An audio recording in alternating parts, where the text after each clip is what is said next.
48ª lição do estudo dos livros dos profetas menores.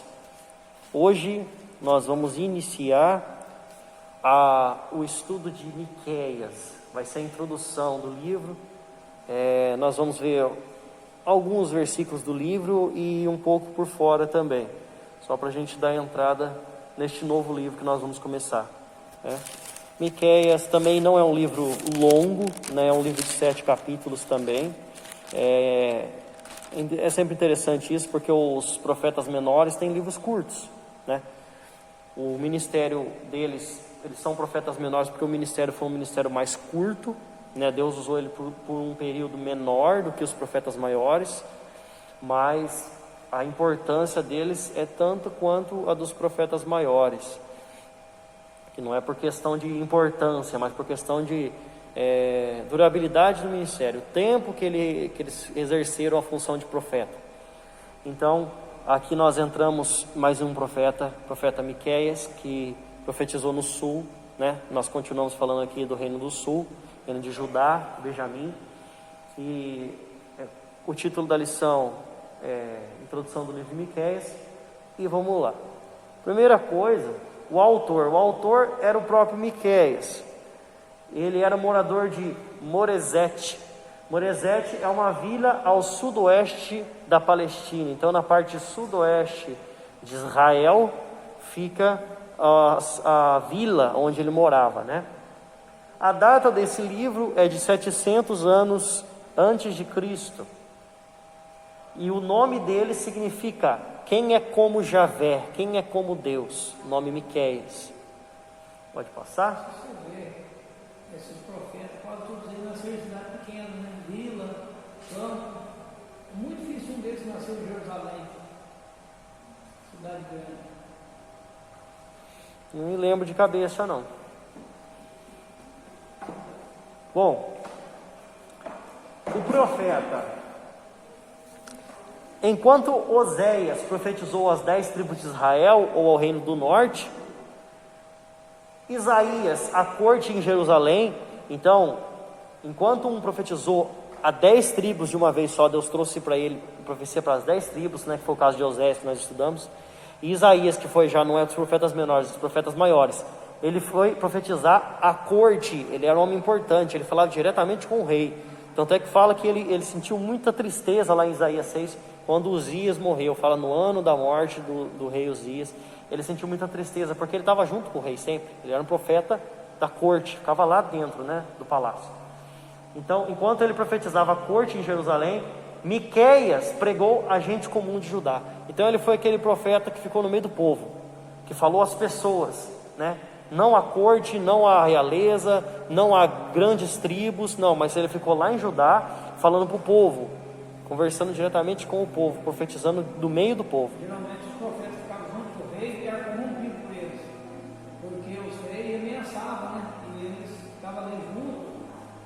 Você pode ver que na época de Jeremias mesmo, tinha o profeta profetizava a favor do rei direto. Só para o rei ficar agradado daquilo que falava. É para ter aquela convicção de, é o homem de Deus que está falando, mesmo que seja mentira, tá bom. Quando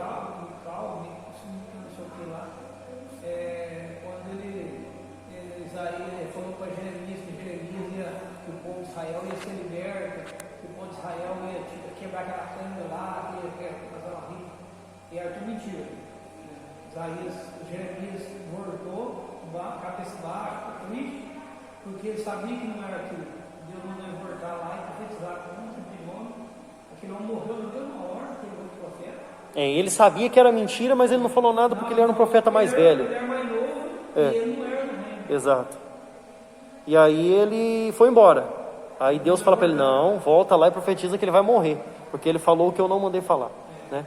Então tinha esses profetas que eram pagos, eram profetas profissionais, eles eram pagos. Esaú também, né? Exato. Em Amós também, vocês lembram que eu falei sobre isso, né? Que tinha o sacerdote do rei lá, Amazias, que ele fazia a mesma coisa, né? Ele apoiava a corrupção só para ele poder ter o cargo dele sempre, ganhar sempre lá, né? E ficar sempre, porque ele era da família real, né?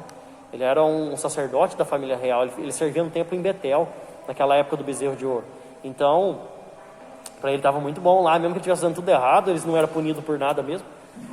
Agora, pode passar? Nós temos, temos um textinho para abrir aí, mas já é em Miqueias ali. Depois nós vamos abrir alguns textos em 2 Reis, aí não está entrando lá. Bom, primeira coisa, a época que ele profetizou durante o reinado de 3 reis. Durante o período de ministério de Miqueias, passaram-se 3 reis. Um rei, o primeiro, rei Jotão, de 750 a 732. O rei Acás, de 732 até 716. E o rei Ezequias, de 716 até 687 anos antes de Cristo. Então aqui em Miqueias 1:1 diz assim: a palavra do Senhor que em visão veio a Miqueias, moratista, nos dias de Jotão, Acás e Ezequias, reis de Judá, sobre a Samaria e Jerusalém. Então, Jotão, Acás e Ezequias. Acás não era rei do sul, ele era rei do norte, certo? Por isso que fala Samaria, rei de Judá, Samaria e Jerusalém, certo? Então, nessa sequência, vamos falar assim, cada rei ali é desse lugar, né? O primeiro de Judá, depois de Samaria e Jerusalém. Esqueci como é que fala isso. Quando é nessa mesma ordem. Eu não lembro como é que fala. Não lembro. Exatamente nessa ordem que está escrito aqui. Não, que tem uma palavra para isso que eu esqueci. Jotão. Então o primeiro rei que nós falamos aqui é o rei Jotão. Ainda que em geral tenha sido um bom rei, Jotão não removeu do seu reino os altos dos diante os quais os judeus praticavam idolatria. Então, nos altos dos montes eles faziam altares e praticavam idolatria com deuses estranhos. E Jotão, apesar de saber que isso tudo era errado e ter governado até bem o país, mas ele não tirou. Então a parte espiritual ele não cuidou. Ele não tirou os altos de idolatria que havia no meio do povo de Israel, não limpou a terra, né? Pode passar aí, irmão. O próximo é o rei Acás. Vamos lá, abrir lá em 2 Reis. Nós vamos ter alguns textos para ler, vamos ficar em 2 Reis por enquanto. Então vamos lá, 2 Reis 16.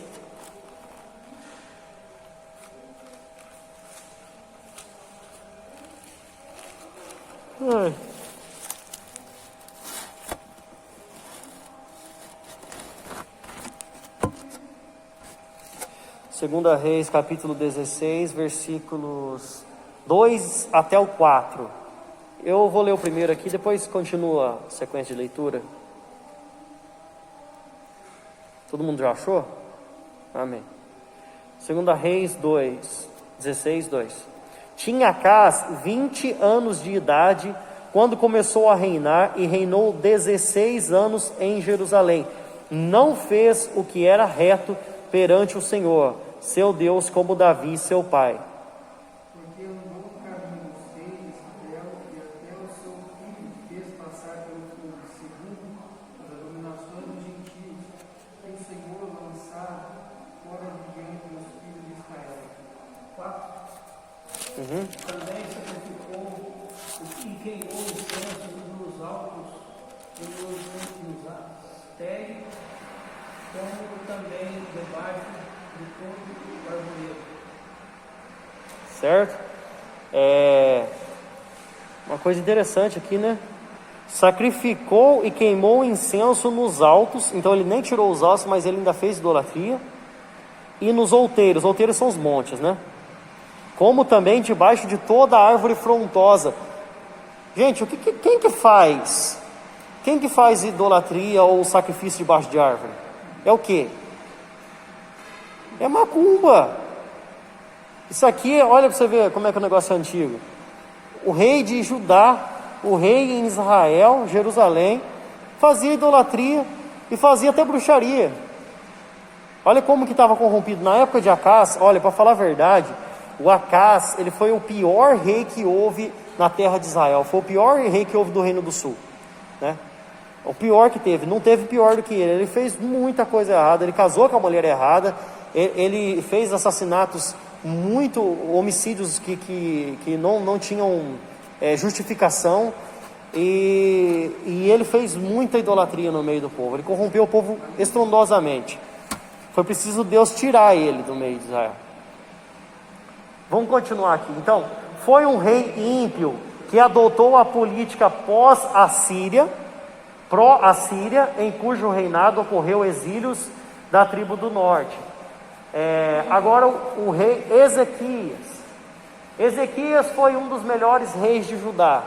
Opôs-se politicamente aos assírios e resistiu vitoriosamente ao cerco de Jerusalém por Senaqueribe em 701 AC. Agora nós temos o texto aí de 2 Reis 2. Eu não vou nem estar lendo aqui, porque na verdade... Na verdade, é do capítulo 18 até o capítulo 19. Então não vai dar para a gente ler aqui. Então, para você estar entendendo certinho aí a história do rei Ezequias, 2 Reis 18 até eu terminar o capítulo 19 tem a história do rei Ezequias. O rei Ezequias foi aquele famoso rei que estava para morrer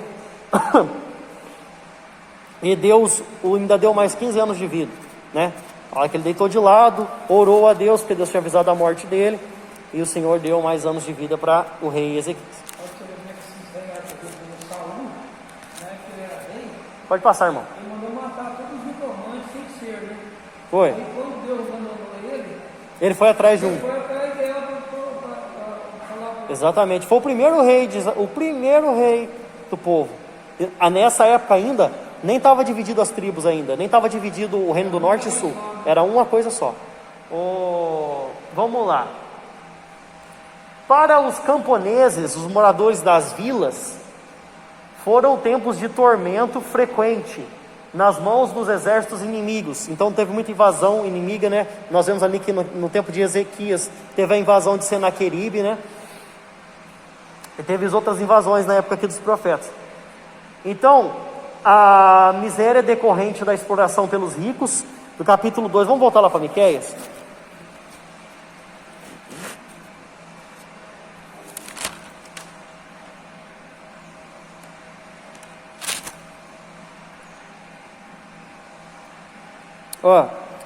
Miqueias capítulo 2, do 1 ao 13, nós temos aqui falando a respeito da profecia dele contra os ricos, né, contra as famílias que estavam, os poderosos que estavam oprimindo os pobres, né. Eu não vou nem... Bom, ele dá para ler, né? Dá para ler aqui só para a gente entender. Vamos estar lendo aqui. 2 do 1 ao 13. Ai daqueles que no seu leito imaginaram a iniquidade e maquinaram o mal. A luz da alva praticam, porque o poder está em suas mãos.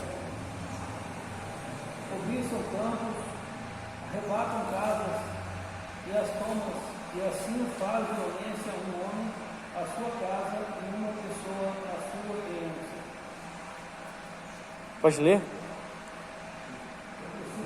Capítulo 2, versículo 3. 3.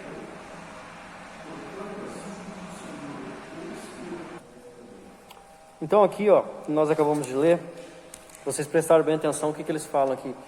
Fala da opressão que eles recebiam dos povos mais ricos, né, da parte mais rica. E agora, também fala da opressão pelos seus governantes. Então, em Miqueias 3, do 1 até o 4, eu vou ler aqui o 1, aí continua aqui a mesma sequência. Disse eu, ouvi agora, vós, cabeças de Jacó, e vós, chefes das casas de Israel, não é a vós outros que pertence o saber do juízo? E vós que aborreceis o bem, amais o mal, que arrancais a pele de cima deles, da sua carne, de cima dos seus ossos. Comeis a carne do meu povo, e arrancais a pele, e esmiuçais os ossos, e repartis como para a panela, com carne dentro do caldeirão. Então clamarão ao Senhor, mas ele não os ouvirá. Antes esconderá deles a sua face naquele tempo, visto que eles fizeram mal às suas obras. Então, olha só, ele fala, o interessante aqui, o que o profeta Miqueias mais profetiza é contra problema social. É a mesma coisa que nós vimos em Amós, né? Só que diferente, Amós fala para as tribos do norte e Miqueias fala para as tribos do sul. Então, nós vemos o problema social aqui, a mesma coisa. Opressão dos ricos sobre os pobres, opressão dos governantes sobre o povo, né, sobre a massa. E aqui ele até usa um termo bem forte, falando, vocês pegam, arrancam a carne do povo, vocês tiram a carne do povo como se estivesse tacando num caldeirão, numa panela. Não. O outro profeta vai usar mais sobre roupa, né? Capa. Aqui ele fala também, né? Você viu ele falando? Esse aqui já vai mais longe, já fala sobre a carne. É um jeito poético de citar aquilo que estava acontecendo de uma forma bem, tipo, é absurdo o que está acontecendo aqui, né? Porque o povo não tinha nada e acontecia os mesmos problemas sociais que acontecia na época de Amós, né? A mesma coisa, né? O cara não tinha dinheiro para pagar, eles faziam uma pessoa de escrava, vendia eles, os comerciantes, né, que tinha dinheiro para pagar as dívidas das pessoas, né? As pessoas tinham dívida com os comerciantes, não podiam pagar, eles ficavam loucos para acontecer isso, porque aí eles iam lá e vendiam ele como escravo, compravam ele como escravo. E então aconteceu muito isso na época de Miqueias também, e ele profetiza contra o poder dos governantes por causa disso, né? E falsos profetas também. Então em Miqueias 3 do 5 ao 8, vamos ler lá. Assim diz o Senhor acerca dos profetas, é isso mesmo, que fazem errar o meu povo e clamam paz quando tem o que mastigar, mas apregoam guerra santa contra aqueles que nada metem na boca. Portanto, se não vos fará noite para que não haja processo de dia, e haverá trevas para que não haja adivinhação, e se porá o sol sobre estes profetas, e o dia sobre eles se enervecerá. Os gigantes se reunirão, os eliminadores irão. Sim, todos eles desenvolverão os seus lados, porque não haverá resposta a Deus. Mas, quanto a mim, eu estou cheio de poder do Espírito do Senhor e cheio de justiça e de força, para anunciar a próxima transgressão e a esclarecer o pecado. Viu só? Tinha também os falsos profetas nessa época e Deus fala para mandar falar a eles que Deus ia fazer que nem tivesse noite, para eles não ter a visão, ou seja, eles não iam sonhar, eles não iam receber profecia, né? Não é que ia mudar o tempo, que isso ia acontecer um abalo sísmico lá, que não, um abalo sísmico não, ia acontecer um poder sobrenatural que ia mudar o curso do dia e não haveria mais noite, não é isso. Ele quer dizer que ele não ia dar profecias mais para esses homens, que ele ia tirar a visão deles, né? Que Deus não ia revelar mais nada a esses profetas, porque eles eram falsos. E ele estava mostrando para Miqueias aqui, e Miqueias fala, eu estou cheio do poder do Senhor, porque Deus estava falando com ele, e ele estava convicto daquilo, e ele ia desmascarar os profetas falsos, e ele ia profetizar para o povo por causa do pecado. Pode passar. Então Miqueias clamou por problemas sociais. Agora nós temos algumas variedades de texto aí, cada um pode estar abrindo em um aí, pode ser a sequência aqui. Abre Jeremias 26, 18, Miqueias 3, 12, Miqueias 5, 2 e Mateus 2, do 5 até o 6.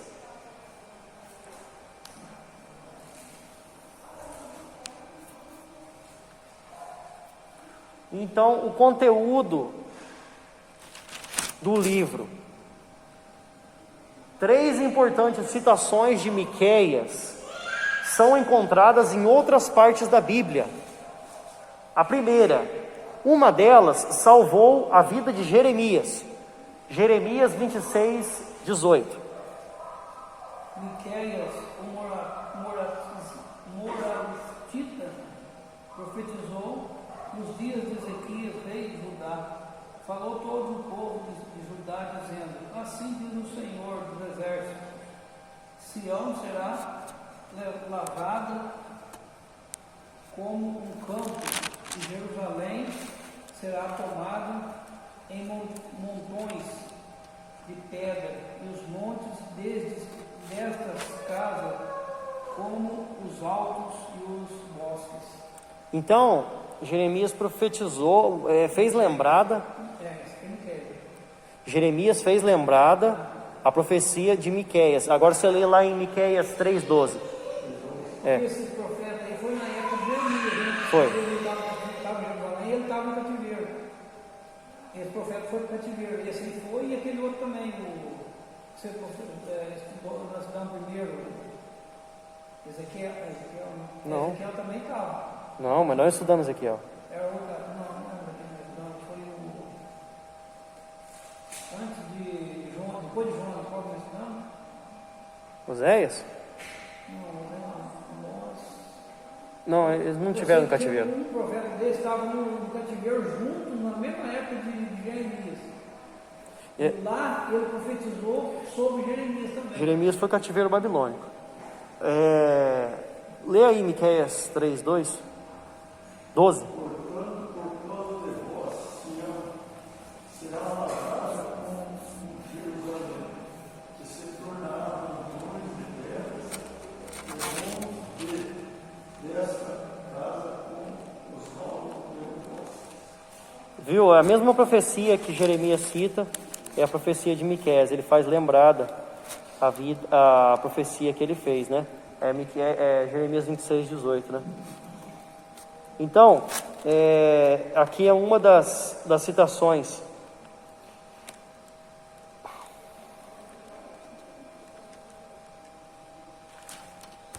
Agora, a segunda citação.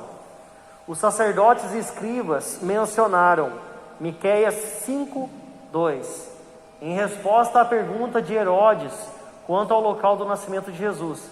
Então, pode ler primeiro Mateus 2, do 5 ao 6, depois volta em Miqueias.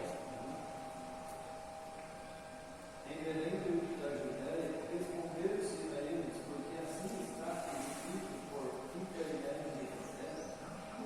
E tu, Belém, terra de Judá, em nós, não és, de modo algum, o menor entre as profecias de Judá, porque a ti sairá o dia que há de apacentar o meu povo em Israel. Agora lê Miqueias 5:2. Mas tu, Belém, posto que pequena, entre milhares de Judá, de ti sairá aquele que há de reinar em Israel. E tuas saídas são desde os tempos antigos, desde os dias da eternidade. Aí, quem disse que os profetas menores não profetizaram sobre Jesus? Viu só?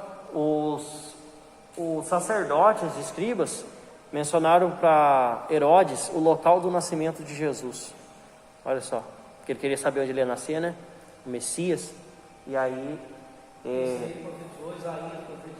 é por isso que eles fugiram, por isso que eles estavam em fuga, porque Herodes estava atrás, né, da criança que haveria de nascer. Até no Salmo fala sobre Jesus. Davi fala de Jesus, toda a Bíblia fala de Jesus, né? Pode passar. Agora o terceiro item. Cristo evocou Miqueias 7:6. Agora vamos continuar abrindo aí, ó. Temos alguns textos. Ô André, abre aí Miqueias. Não, abre em Mateus 10, 35 a 36. Abre em Miqueias 7:6. Miqueias 6:8. Miqueias 1:2. 3:1. Aí eu leio 6:1.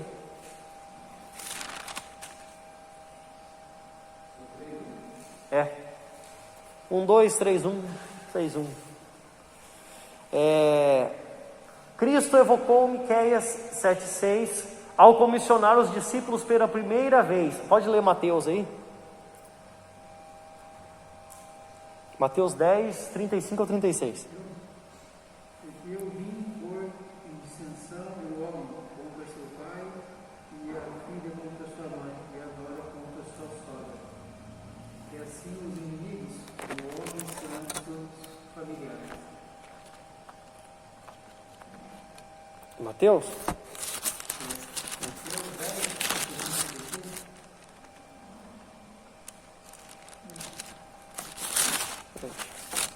Tá certo?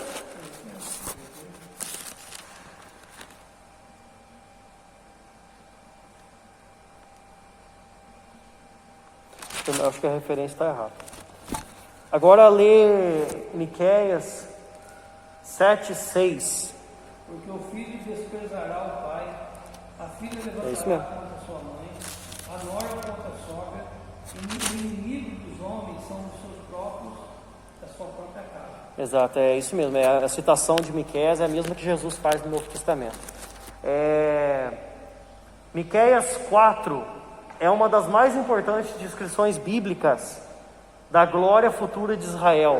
Então ele também profetizou sobre a época escatológica, também profetizou sobre o reino milenar, que nós vamos ver também. Capítulo 4. E Miqueias 6, 8, pode ler? É um dos versículos favoritos. Ele se declarou o homem que é bom e que é o que o Senhor pede de ti, senão que pratiques a justiça, ames a fidelidade e andes humildemente com Deus. As principais seções do livro são introduzidas pela convocação ouvir, né? Como nós vemos aí, pode ler aí, 1, 2. Preste atenção em tudo que nela há, e seja o Senhor Deus testemunho contra vós, o Senhor desde a criação do tempo. Pode ler o 3.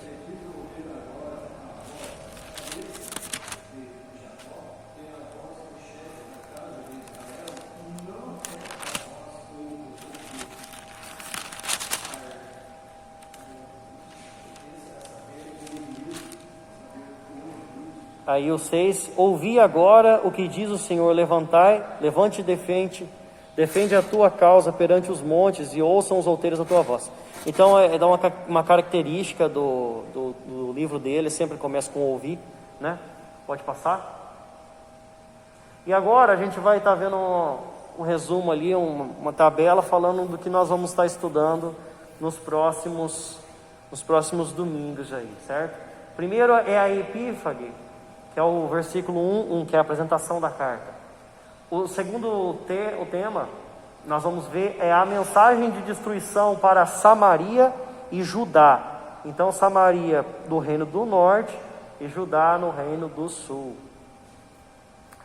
O capítulo 1, do versículo 2 até o capítulo 2, versículo 13.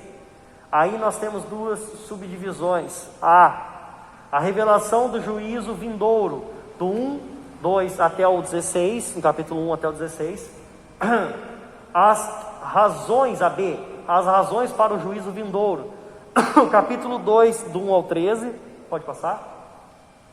Aí o terceiro tema, uma mensagem de castigo e libertação, que vai estar do capítulo 3 até o capítulo 5, versículo 15. O castigo do juízo vindouro, do 3, do 1 ao 12. Primeiro, o juízo contra os líderes, do 3, 1 ao 4. Segundo, juízo contra os falsos profetas, do 3, do 5 até o 8. Terceiro, juízo contra Jerusalém, 3, do 9 até o 12. B, libertação, o reino vindouro, do 4, 9 até o 5, 1. As glórias do reino, 4, do 1 ao 8. 2, o sofrimento que precede o reino, do 4, 9 até o 5, 1. E C, a libertação do reino vindouro, do 5, capítulo 5, do versículo 2 ao 15. Sua primeira vinda, do 5, 2 ao 3. Sua segunda vinda, do 5, 4 ao 15. Pode passar? Então, ele profetiza contra os, né, tudo separadinho aqui, né, vamos falar assim, né? Profetiza contra os líderes, profetiza contra os profetas, contra Jerusalém, fala do milênio, fala da época da glória do reino de Israel, e ele fala de Jesus também. E quarta parte, uma mensagem de denúncia, do 6, do 1 até o 7, versículo 10. A primeira acusação de Deus, do 6, do 1 ao 5. B, a primeira resposta de Israel, do 6 até o 8. C, a segunda acusação de Deus, do 6, do 9 até o 16. E D, a segunda resposta de Israel, do 7, 1 até o 10. E depois o final da carta, que é o epílogo, as bênçãos para Israel, do 7, 11 até o versículo 20, aí encerra a carta. Amém? Essa é só uma introdução. Na próxima aula a gente vai estar fazendo o capítulo 1, vamos fazer ele inteiro, que vai ser a mensagem de destruição para Samaria e Judá, né? Então, esses profetas profetizaram muito contra isso: idolatria, pecado, maus reinos, falsos profetas, contra os pecados do povo e contra os problemas sociais. Nós vamos ver basicamente isso aí com Miqueias também, que é um profeta dos menores, mas é um profeta com certeza que falou muita coisa importante aqui, que até, como nós vimos, foi citado em outros lugares da Bíblia, por profetas grandes, por Jesus, né? Até pelos sacerdotes lá no Novo Testamento. Então, fica com essa lição aí. Deus abençoe a vida de cada um. Em nome de Jesus, nós possamos ser saciados.